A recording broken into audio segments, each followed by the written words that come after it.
کو کاٹ گئی، دوسری کو کاٹ گئی، تیسری کو کاٹ گئی، چوتھی کو کاٹ گئی۔ یہ تلوار سی، ایٹم بم سی، وہ بھی اتنا نیچے نہیں جاتا ہوگا۔ پانچویں زمین، چھٹی زمین، نعوذ باللہ ثم نعوذ باللہ، کہا جب چھٹی زمین کٹی، نقل کفر نباشد، اللہ ڈر گیا کہیں یہ تلوار چلتے چلتے ساتویں زمین کے نیچے کون ہے جی؟ وہ بیل جس نے اپنے سینگ پر ساری زمینیں اٹھائی ہوئی ہیں۔ ساتویں زمین کے نیچے وہ بیل ہے جس نے ساری زمینیں اٹھائی ہوئی ہیں، اور جب تھک کر وہ ایک سینگ سے دوسرے سینگ پہ زمین بدلتا ہے، سانس لیتا ہے، تو پھر زلزلہ آ جاتا ہے۔ کہا ڈر گیا کہیں یہ تلوار چلتے چلتے اس بیل کے سینگ کو نہ کاٹ دے جس نے ساری زمینیں اٹھا رکھی ہیں۔ جبرائیل کو بھیجا گیا، جبرائیل نے اپنا پر مولا علی کی تلوار کے نیچے دیا، آدھا پر کٹ گیا، پھر تلوار جا کر رکی۔ نیچے بیٹھنے والے بھی سب عقل کے اندھے ہی ہوتے ہیں، وگرنہ کوئی تو اس سے پوچھتا کہ حضرت جی اتنی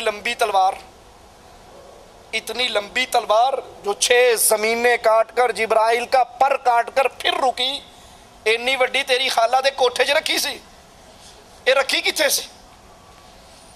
دوسرا ایک اور جا کر کہتا ہے کہ نہیں، اللہ کے رسول صلی اللہ علیہ وسلم چلے خیبر کے لیے، مقابلہ ہوا، قلعہ فتح نہیں ہو رہا تھا، سورج کے غروب ہونے کا ٹائم ہوا، مرحب نے بدکارہ زانیہ فاحشہ عورتوں سے کہا رسالت کی توہین میں اشعار کہو، رسالت پریشان ہو گئی، مصلی بچھایا، مصلی پہ بیٹھ کے آسمان کی طرف منہ کر کے کہا تجھے نہیں کہتا تھا اس کو لے کر چلوں، تو نے کہا تھا چھوڑ کر جا،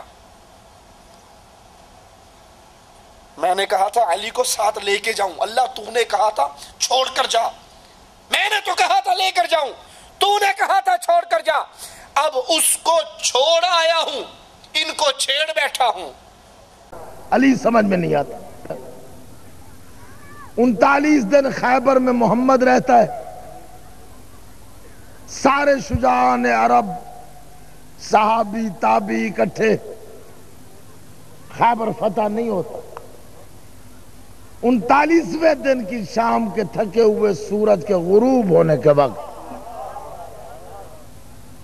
مرحب نے جب فاحشہ عورتوں سے کہا گیت گاؤ رسالت کی توہین کے، ان عورتوں نے گیت گایا، رسول پریشان ہوا، مصلی عبادت بچھا کے آسمان کی طرف منہ کر کے، پیغمبر نے کہا کہ میں نہ کہتا تھا اسے ساتھ لے جاؤں، تو نے کہا تھا مدینے میں رہنے دے، جاگو یار جاگو ذرا، تو نے کہا تھا مدینے رہنے دے، اسے چھوڑ آیا ہوں، انہیں چھیڑ بیٹھا ہوں۔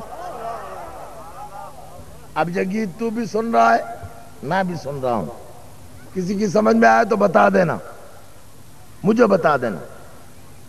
استغاثہ کیا، علی آیا خیبر میں، کیوں علی خیبر میں نازل ہوا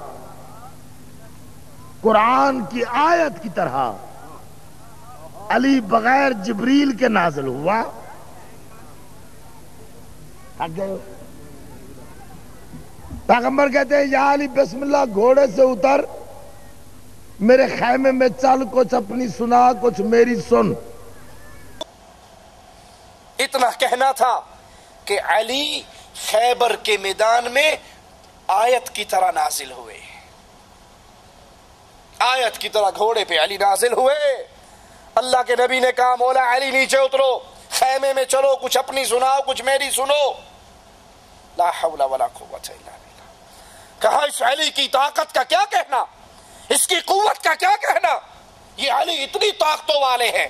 ابو طالب کے گھر میں پیدا ہوئے، ساری عمر ان کی خوراک جو کی سوکھی ہوئی روٹی گھٹنے پہ توڑتے، پانی میں بھگوتے، آدھی خود کھاتے، آدھی اپنے نوکر کو کھلاتے، اور طاقت اتنی کہ خیبر کے اتنے مضبوط قلعے کا جو دروازہ تھا وہ 600 من وزن کا دروازہ تھا۔ مولا علی نے اس کو پرندے کے ٹوٹے ہوئے پر کی طرح پکڑا، اپنے ناخن پر انگوٹھے کی پشت پہ اگے ہوئے ناخن پہ اٹھا کر اچھالا، کہتا اس وقت کا اچھلا ہوا آج تک واپس نہیں آیا۔ کون سمجھتا ہے مولا علی کی طاقت کو؟ میرا ایک سوال ہے، کوئی جواب دے دے کہ آدم سے لے کے آج تک مکے کی سرزمین میں ابو طالب کے گھر میں ایک ایسا فرزند پیدا ہوا، اللہ کے گھر میں نازل ہوا، ساری زندگی اس انسان کی غذا یہ تھی کہ جو کی سوکھی ہوئی روٹی گھٹنے پہ توڑ کے پانی میں بھگو کے خود بھی کھاتا، نوکر کو بھی کھلاتا۔ غذا جو کی سوکھی ہوئی، 3 دن کی سوکھی ہوئی جو کی روٹی ہو، اور طاقت یہ ہو کہ انگشت کی پشت پہ اگے ہوئے ناخن کی نوک سے 600 من وزنی دروازہ خیبر کا علی پرندے کے ٹوٹے ہوئے پر کی طرح آسمان پہ اچھالے، آج تک واپس نہ آئے، کون سمجھتا ہے؟ نیچے بیٹھے ہوئے سارے نعرہ حیدری علی۔ ان عقل کے اندھوں کو یہ نہیں پتا یہ 600 من وزنی دروازہ ناخن کے انگوٹھے کی پشت پہ اگے ہوئے ناخن کی نوک پہ رکھ کے اچھالا، اتنا بڑا ایتھے آیا کیویں سی؟ اتنا بڑا دروازہ یہ ناخن کے اوپر آیا کہاں؟ اور پھر اچھالتے ہوئے مولا علی خود کہاں تھے؟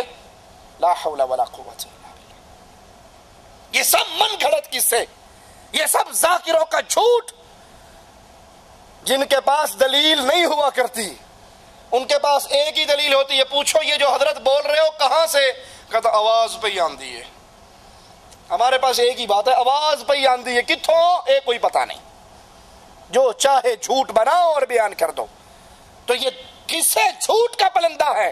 حقیقت کیا ہے؟ سیدنا علی رضی اللہ عنہ وارضا مرحب کے سامنے آتے ہیں، اس سے مقابلہ کرتے ہیں، اس کے جسم کو 2 ٹکڑوں میں بدلتے ہیں، اور پھر مسلمان اس قلعے میں داخل ہوتے ہیں، اور اس کی فتح سے پورا خیبر ان کے قدموں میں آ جاتا ہے۔ فتح مکہ کا تاریخی موقع، اس وقت بھی سیدنا علی رسول کریم صلی اللہ علیہ وسلم کے ساتھ ہے۔ ہماری ان باتوں سے کوئی یہ نہ سمجھے کہ ہم سیدنا علی سے محبت نہیں کرتے۔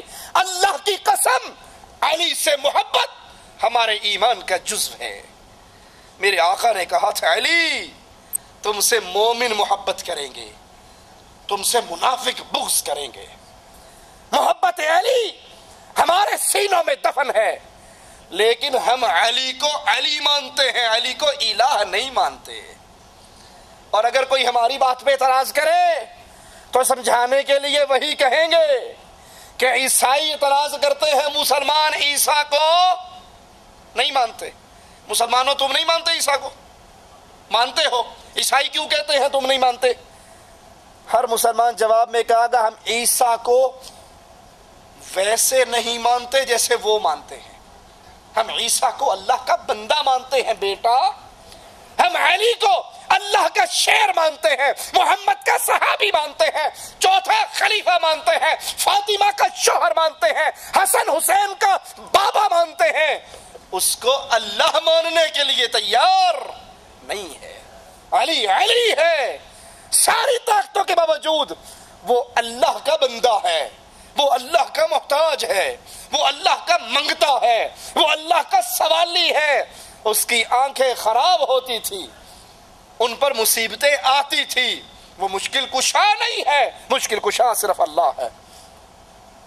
فتح مکہ کے موقع پر بھی سیدنا علی رسول کریم صلی اللہ علیہ وسلم کے ساتھ، اور جب آقا علیہ الصلوۃ والسلام نے بتوں کو توڑا،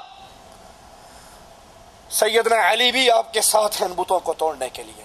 اور ایک بت جو بلندی پہ نصب تھا، تانبے کا بنا ہوا، رسول کریم صلی اللہ علیہ وسلم نے اپنے کندھوں پہ سیدنا علی کو سوار کیا، اور انہوں نے اس بت کو توڑا، نیچے گرایا، پھر کعبہ سے باہر نکال کر پھینک دیا۔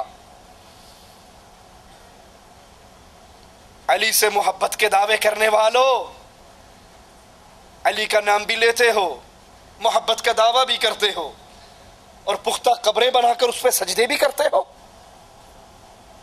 اگر علی سے محبت ہے، علی نے تو اللہ کے